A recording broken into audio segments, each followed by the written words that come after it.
TV 속 훈련 장면이 보기 불편한 건 나뿐인 건가? 하지만 사람들의 반응은 뜨겁기만 하다. 눈살을 찌푸리는 장면은 잘 보이지 않는 걸까? 일반인의 눈에는 그저 나쁜 개를 혼내주는 영웅 같아 보이는 걸까? 우기원에서는 목줄을 하지 말라고, 당기지 말라고 수없이 강조하지만 우리는 일상에서 자연스럽게 목줄을 사용하는 것을 미디어를 통해 배우게 되고 수많은 훈련사들이 하네스보다는 목줄을 사용하는 것이 좋다고 하는 것을 믿고 따르는 현실 속에 살고 있습니다. 중성화, 백신, 심장 사상충에 이어 욕먹을 각오로 올리는 영상 4번째. 목줄을 사용하지 마세요. 영상을 시작하겠습니다.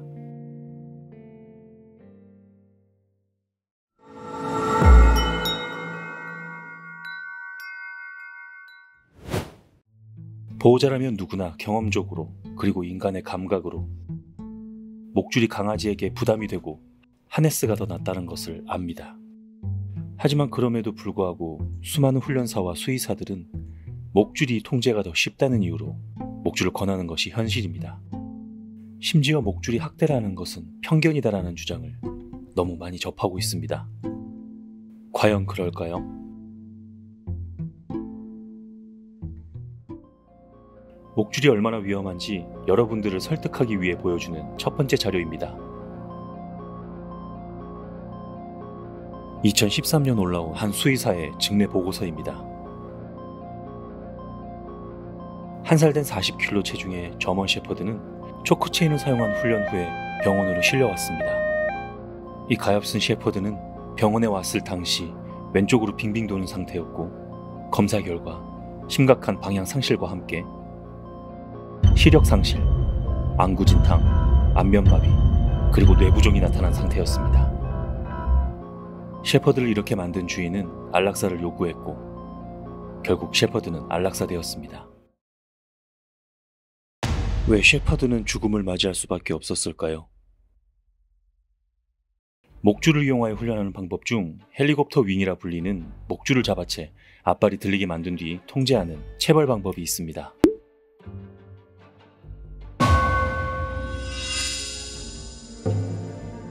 앞서 설명드린 셰퍼드는 바로 초크체인을 착용한 채 헬리콥터 윙을 사용한 체벌을 받으며 훈련하였고 뇌손상으로 인한 돌이킬 수 없는 상해를 입어 안락사를 당하는 결과를 맞이할 수밖에 없었습니다. 그럼 여기서 목줄은 어떻게 아이들의 신체를 손상시킬 수 있는 것인지 궁금하지 않으신가요? 논문 하나를 통해 먼저 이야기해 보도록 하겠습니다. 위 자료 화면의 논문은 2020년 발표된 논문으로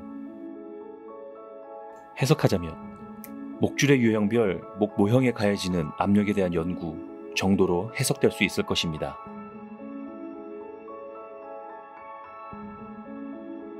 실험은 개의 목을 가상으로 구현한 장치에 8종류의 목줄을 걸고 당기는 힘에 따라 가해지는 압력을 측정하는 방법을 사용했습니다. 첫 번째 방법은 평상시 개가 가볍게 끄는 상태의 인장력인 40N의 힘을 걸고 개 모양의 목에 가해지는 압력을 측정합니다.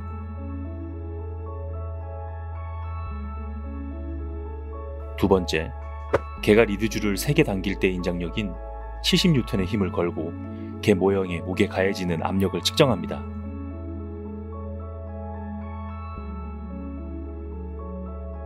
세 번째, 보호자가 갑자기 개의 목줄을 잡아당길 때 인장력인 140N의 힘을 걸고 개 모형의 목에 가해지는 압력을 측정합니다.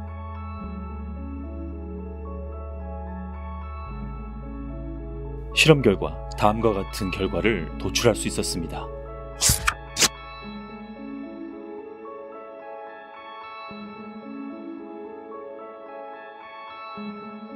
그렇다면 83kPa의 압력은 어느 정도일까요?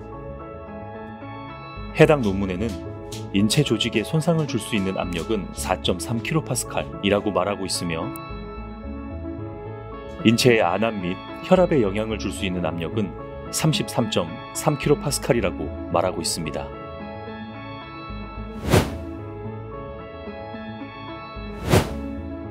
목줄의 패드의 유무와 상관없이 인체에 손상을 일으키고 안압과 혈압 상승을 일으킬 수 있는 압력의 2배 이상이 가벼운 당김에도 개의 목에 걸린다는 의미입니다. 심지어 논문에 의하면 보호자가 당길 때 개 목에 걸리는 압력은 최고치가 800kPa이 넘었다고 명시하고 있습니다.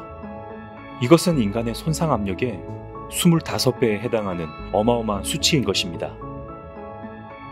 여기 논문 하나를 더 보도록 하겠습니다. 해당 논문은 2006년에 작성된 논문으로 목줄과 가슴줄의 착용 시 목에 걸리는 압력이 개의 안압에 미치는 영향이라는 제목의 논문입니다. 이 연구는 26마리의 개를 목줄을 끄는 훈련을 시킨 뒤 투입됐고 가슴줄과 목줄을 착용하고 줄을 당긴 뒤 10초 후에 안압을 측정했습니다. 실험의 결과는 다음과 같았습니다.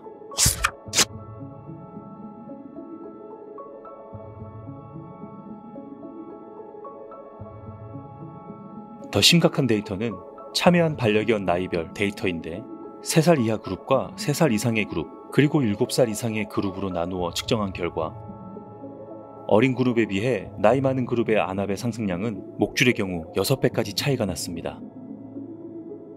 안압이 높아지면 녹내장 발생률이 올라가고 실명이 될 수 있으며 안압이 올라간다는 이야기는 혈압이 올라간다는 것과 동일하다고 할 수 있습니다. 이 모든 결과는 저먼 셰퍼드가 보였던 죽음의 이유와 일치합니다. 이런데도 목줄과 가슴줄이 차이가 없다는 훈련사들의 주장이 옳다고 할 수 있을까요? 여기 연구소에 바로가 있습니다. 바로는 왜 기침을 하는 걸까요?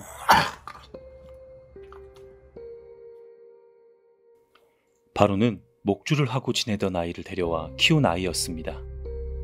이처럼 연구소에서는 목줄을 사용한 경험이 있는 아이들에게서 바로와 같이 기관지 허탈을 경험하고 있습니다.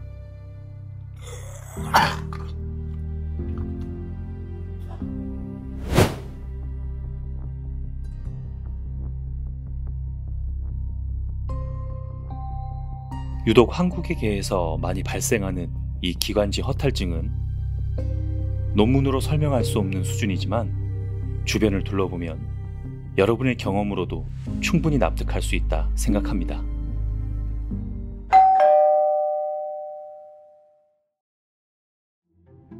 개의 기도는 기도 주변의 연골 여러 개를 일정 간격으로 배치해서 기도가 강제로 항상 열려 있는데 이 연골은 반지처럼 원형이 아니라 C자형이라 뒤쪽이 뚫려 있습니다.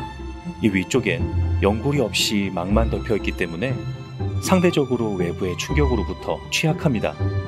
이것이 찌그러지는 현상을 기관 허탈이라고 부릅니다. 첫 번째 모양처럼 정상적인 기도라면 찌그러져서는 안 되는데 연골이 약한 상태에서 이 연골에 압력이 가해지면 두 번째, 세 번째처럼 연골이 휘어지면서 점점 내강이 줄어들게 됩니다. 기도 내강이 소실된 정도에 따라 1단계부터 4단계까지 나누어집니다. 나이 든 개, 단두형 개, 소형견에게서 특히 심하게 나타납니다. 논문으로 정확하게 밝혀진 바는 없지만 유전적인 요인을 제외한다면 외부적인 요인이 가장 큰 이유일 텐데요. 과연 어떤 외부적인 요인이 이유가 될 수 있는지는 조금만 상상력을 발휘해 본다면 모두가 답을 알 수 있지 않을까요?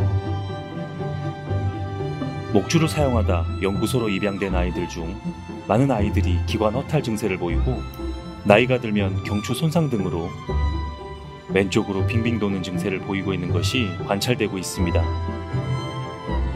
시간이 지나면 더 정확한 통계가 나오겠지만 굳이 더 경험하지 않아도 이미 체감으로 느끼고 있는 상황입니다. 이 영상은 바로와 복태의 기관지 허탈 증상과 경추 손상을 단적으로 보여주는 자료가 될 수 있을 거라 생각합니다.